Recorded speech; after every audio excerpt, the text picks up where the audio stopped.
नमस्कार, स्वागत है आपका। मैं हूं आपके साथ सुमित शर्मा। जांजगीर चांपा से बड़ी खबर है। शिवरी नारायण में महानदी के बीच सैलानी फंस गए। 2 नाव में अलग अलग जगह पर सैलानी फंसे हैं। 12 से 15 लोग शाम में नौका विहार करने गए थे। तेज आंधी चलने के कारण वापस नहीं आ सके सैलानी। बीच नदी के टापू में ही सैलानी फंस गए हैं। लोगों ने फोन कर जानकारी दी है पुलिस को। पुलिस मौके पर पहुंची है। नगर सेना की टीम राहत बचाव कार्य में जुटी हुई। एसडीआरएफ की टीम भी मौके पर पहुंची है। फंसे हुए लोगों को बाहर निकाला जा रहा है, उनका रेस्क्यू किया जा रहा है। ये तस्वीरें हम आपको दिखा रहे हैं जब एसडीआरएफ की टीम वहां पहुंची और बोट के जरिए लोगों को बाहर निकाला जा रहा है।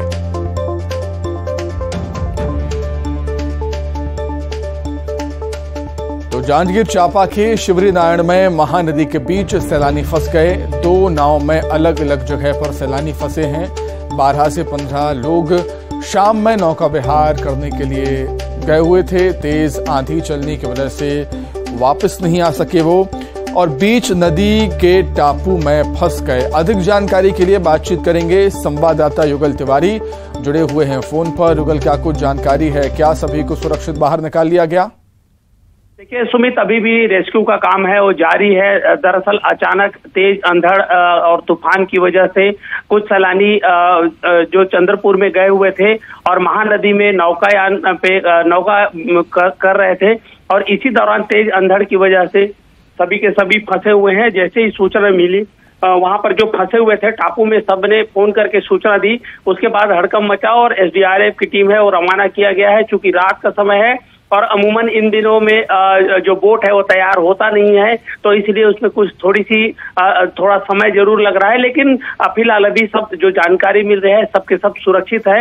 रेस्क्यू कार्य है वो लगातार जारी है और 15 से 15-20 लोगों की फंसे होने की अनुमान है वो लगाया जा रहा है। पुलिस और प्रशासन की टीम है वहां पर मौके पर पहुंची हुई है और रेस्क्यू काम अभी भी जारी है। जी, संख्या के बारे में क्या कुछ जानकारी है उगल कि कितने लोग बाहर निकाल लिए गए हैं और कितने लोग अभी भी बचे हुए हैं जिनको बाहर निकालना बाकी है? इसके बारे में कुछ जानकारी हो तो बताएं।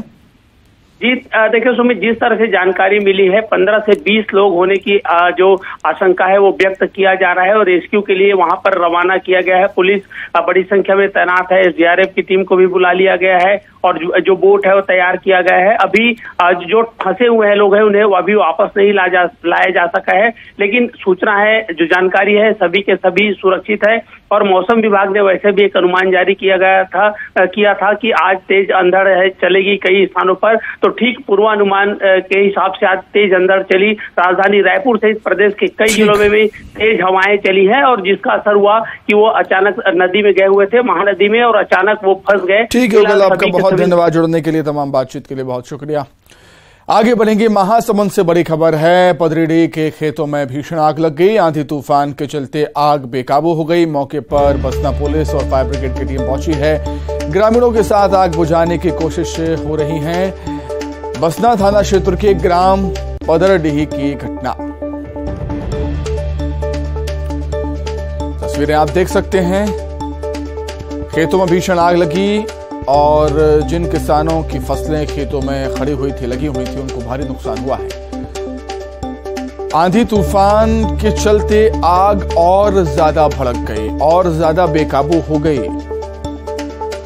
मौके पर बसना पुलिस, फायर ब्रिगेड की टीम पहुंची है और आग बुझाने की कोशिशें यहां पर हो रही हैं। बसना थाना क्षेत्र के ग्राम पदरडीही की ये घटना।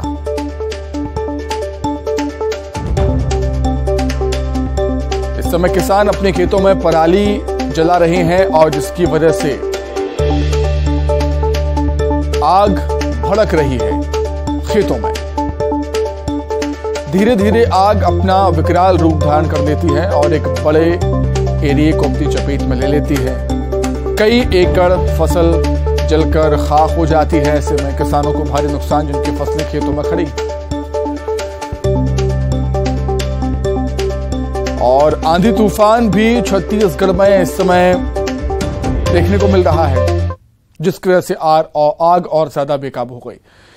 अधिक जानकारी के लिए बातचीत करेंगे। संवाददाता शेख इमरान जुड़ गए हैं फोन पर। शेख, आग लगने की वजह क्या थी और फिलहाल क्या कुछ हालात? जी देखिए, आग लगने की वजह अभी साफ नहीं हुई है। आग लगने की वजह अभी भी अज्ञात है, लेकिन बसना थाना क्षेत्र के परीढ़ी के खेतों में अचानक आग लग गई और ये जो आग है आंधी तूफान की वजह से धीरे धीरे बढ़ते गया और एक भयानक रूप ले लिया है और ये आग बेकाबू हो गई है। और जैसे ही इसकी सूचना पुलिस को मिली तो बसना पुलिस और फायर ब्रिगेड की टीम मौके पर पहुंची हुई है और ये जानकारी मिली कि वहां पर एसडीएम भी पहुंच गए हुए हैं और आग पर काबू पाने की पूरी कोशिश की जा रही है। लेकिन आग की लपटें जो है वो काफी तेज है और दर्जनों ग्रामीणों के साथ आग बुझाने की जो कोशिश है वो पुलिस बल की टीम कर रही है और साथ ही मौके पर तमाम लोगों को अलर्ट रहने की कह दिया गया है, क्योंकि आग की लपटें जो है हवा के साथ बेकाबू हो गई है और काफी इलाके को जलाकर राख कर दिया, जिससे न केवल खेतों में रखे पराली बल्कि हरे भरे जो पेड़ पौधे हैं वो भी जलकर खाक हो गए हैं। और फायर ब्रिगेड की टीम किसी भी तरह से आग को काबू में पाने के लिए हर कोशिश वहां पर करी है और आग की जो लपटें हैं वो धीरे धीरे अब बढ़ी है और निश्चित तौर पर जो जिस तरह से वहां पर प्रयास किया जा रहा है तो जल्द ही आग पर काबू पा लिया जाएगा। लेकिन सबसे बड़ी मुश्किल है कि वहां पर तेज तूफान अभी भी जारी है। तेज आंधी की वजह से आग बेकाबू हो रही है। इमरान, बहुत धन्यवाद आपका। बैतूल से बड़ी खबर है, जहां पेड़ से यात्री बस टकरा गई। हादसे में 15 यात्री घायल हुए हैं, 10 की हालत गंभीर। सभी घायलों को मुल्ताई लाया गया है। प्राथमिक उपचार के बाद 10 घायलों को जिला अस्पताल रेफर किया गया। मुल्ताई बोरदेही मार्ग पर बोर गांव के पास हादसा हुआ। हादसे के समय बस काफी रफ्तार में थी। बैतूल से खबर आपको बता रहे हैं, पेड़ से यात्री बस टकरा गई। तेज रफ्तार बस की थी, ये बताया जा रहा है। 15 यात्री घायल हुए हैं, 10 की हालत गंभीर है। सभी घायलों को मुल्ताई लाया गया। प्राथमिक उपचार के बाद 10 घायलों को जिला अस्पताल रेफर किया गया। मुल्ताई बोरदेही मार्ग पर बोर गांव के पास ये हादसा हुआ है। हादसे के समय बस की रफ्तार काफी ज्यादा थी, जो बेकाबू होकर पेड़ से जा टकराई। 15 यात्री घायल हो गए हैं, 10 की हालत गंभीर बताई जा रही है। गंभीर घायलों को प्राथमिक उपचार के बाद जिला अस्पताल रेफर किया गया है, जहां पर उनका इलाज चल रहा है। मुल्ताई बोरदेही मार्ग पर बोर गांव के पास ये हादसा हुआ। हादसे के वक्त बताया जाता है बस की रफ्तार काफी ज्यादा थी, जिसके चलते बेकाबू होकर बस पेड़ से टकरा गई। अधिक जानकारी के लिए बातचीत करेंगे, संवाददाता ऋषु नायडू जुड़े हुए हैं फोन पर। ऋषु, क्या कुछ जानकारी, किन परिस्थितियों में कैसे हादसा हुआ? जी देखिए सुमित, अभी जो जानकारी मिली है उसमें पता चला है कि बस जो है वो मुल्ताई से बोरदेही मार्ग पर थी, जो मुल्ताई थाना क्षेत्र में ही आता है। यहाँ पर बस का टायर फटने से बस अनियंत्रित हुई और सीधे जाकर एक पेड़ से टकरा गई। हादसे के बाद तकरीबन 15 लोग घायल हुए थे, जिनमें से 10 लोगों को अधिक चोट लगी है। पहले इन्हें मुल्ताई लाया गया था। प्राथमिक उपचार के बाद 10 जो गंभीर घायल थे उनको बैतूल रेफर कर दिया गया है। फिलहाल जो घायल हैं उनकी हालत स्थिर बनी हुई है। प्रशासन की टीम भी अस्पताल पहुंच गई है, जिला अस्पताल। प्रशासन भी लोगों से पूछताछ कर रहा है। फिलहाल जो है बस का जो ड्राइवर है उसे पुलिस ने हिरासत में लिया है और इस पूरे मामले की जांच जारी है। सुमित, ऋषु, आपका बहुत शुक्रिया तमाम जानकारी के लिए। आगे बढ़ते हैं मंडला से खबर, जहां चलती कार में आग लग गई। आग लगने से पूरी तरह कार जलकर खाक हो गई। शॉर्ट सर्किट की वजह से कार में आग लगने की आशंका है। महाराजपुर थाने के पेटे गांव का मामला। तस्वीरें भी सामने आई हैं, आप देख सकते हैं कि आग की लपटों से घिरी हुई कार आपको नजर ही नहीं आएगी, इतनी भीषण आग लगी थी। शॉर्ट सर्किट से आग लगने की आशंका है। महाराजपुर थाने के पेटे गांव का मामला। खरगोन के महेश्वर में डूबने से युवक की मौत हो गई। नर्मदा में नहाने के दौरान यह हादसा हुआ। इंदौर के युवक की डूबने से मौत हुई है। गहरे पानी में जाने से युवक पानी में डूब गया। देर शाम की घटना है। मौके पर पुलिस पहुंची है। गोताखोरों की मदद से शव को बाहर निकाला। महेश्वर अस्पताल में शव को पहुंचाया।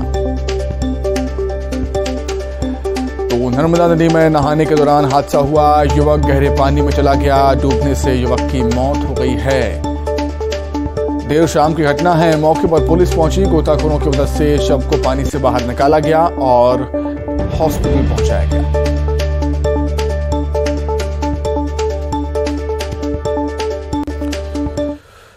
वहीं इंदौर में कार रिवर्स लेते समय हादसा हो गया। कार रिवर्स लेते समय दर्दनाक हादसा हुआ है। कार की चपेट में आया है एक्टिवा सवार। सीसीटीवी में घटना कैद हो गई।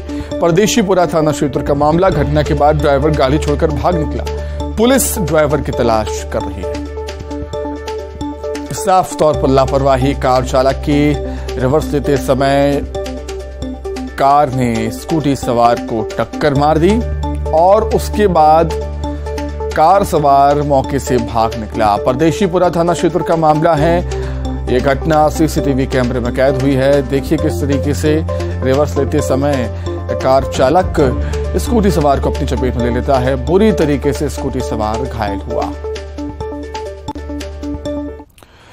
पीएम नरेंद्र मोदी 28 मई को नए संसद भवन का उद्घाटन करेंगे। इसके पहले मदुरई के अधीनम महंत ने पीएम मोदी को सेंगोल सौंप दिया। नए संसद भवन में विधि विधान के साथ सेंगोल को स्थापित किया जाएगा। देश भर से जुटे साधु संतों की मौजूदगी में सेंगोल को पीएम मोदी को सौंपा गया।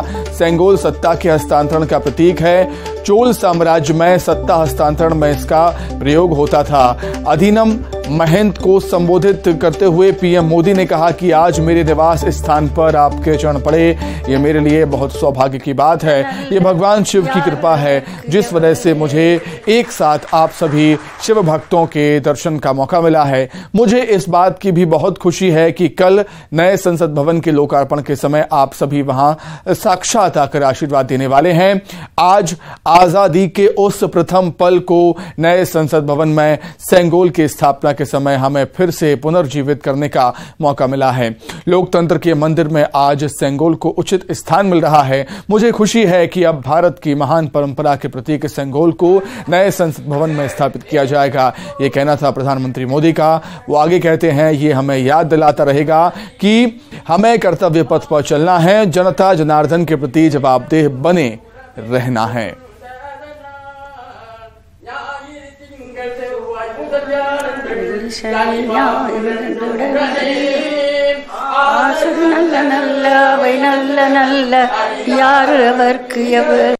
जब आजादी का समय आया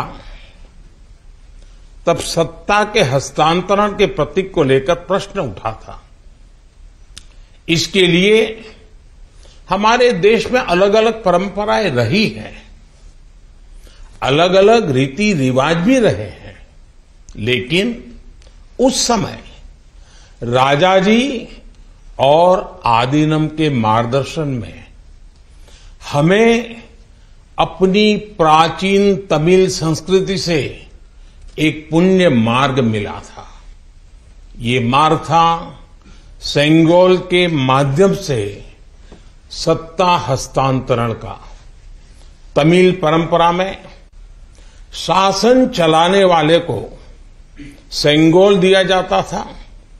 सेंगोल इस बात का प्रतीक था कि उसे धारण करने वाले व्यक्ति पर देश के कल्याण की जिम्मेदारी है और वो कभी कर्तव्य के मार्ग से विचलित नहीं होगा। सत्ता हस्तांतरण के प्रतीक के तौर पर तब 1947 में 1947 में पवित्र तिरुवावड़ुतुरई आदीनम द्वारा एक विशेष सेंगोल तैयार किया गया था। आज उस दौर की तस्वीरें हमें याद दिला रही हैं कि तमिल संस्कृति और आधुनिक लोकतंत्र के रूप में भारत की नियति के बीच कितना भावुक और आत्मीय संबंध रहा है।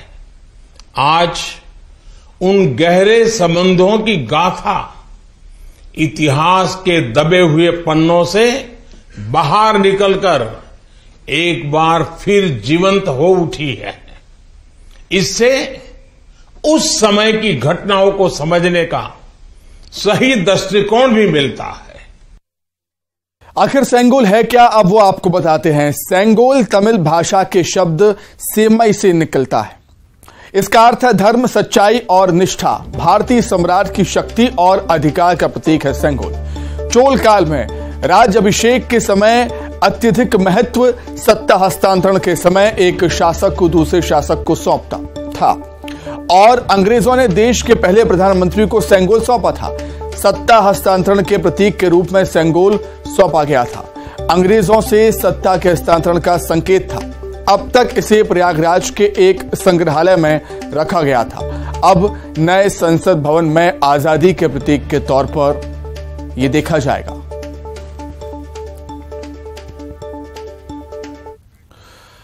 आगे बढ़ेंगे। राजधानी रायपुर में आंधी तूफान से पेड़ गिर गया। बीच सड़क पर 2 कारों पर पेड़ गिरा है। कार में सवार थे पति पत्नी।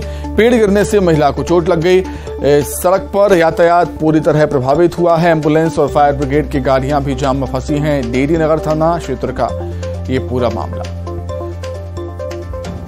तो तेज आंधी तूफान के चलते राजधानी में कई तरह की परेशानियों का सामना करना पड़ रहा है। पेड़ के गिर जाने से यातायात बाधित हुआ है।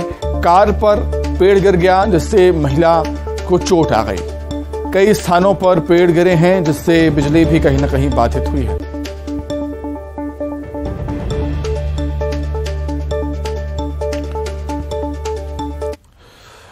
रायपुर में मौसम का मिजाज बदला है। तेज आंधी तूफान से राजधानी अस्त व्यस्त हो गई। शहर में कहीं कहीं हल्की बारिश हो रही है। राजधानी में विधवा महिलाओं की मुश्किलें बढ़ी हैं। आंधी तूफान में गिरा पंडाल, खाने पीने का सामान जुड़ गया। पंडाल गिरने से 4 महिलाओं को चोट भी लगी। पिछले 8 महीने से विधवा महिलाओं का धरना जारी है। अनुकंपा नियुक्ति की मांग को लेकर धरना प्रदर्शन कर रही हैं महिलाएं।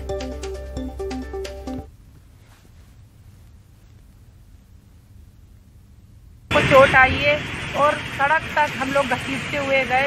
इस तरह से जैसे हमारे छत्तीसगढ़ के मुख्यमंत्री जी जो हमारी मांग को पूर्ण नहीं कर पा रहे। हर जगह अंबिकापुर में आफत की बारिश देखने को मिली। तेज हवा में विशाल का पेड़ गिर गया। ऑटो में फंसे युवक गंभीर रूप से घायल हुए। एसडीआरएफ की टीम ने रेस्क्यू किया है। कोतवाली थाना क्षेत्र के रामानुजगंज रोड का ये मामला।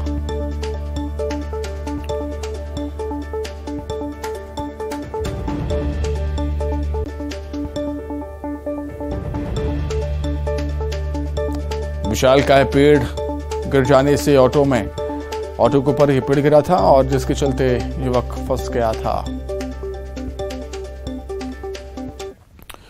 इसी के साथ ही बुलेटिन में इतना ही। नमस्कार।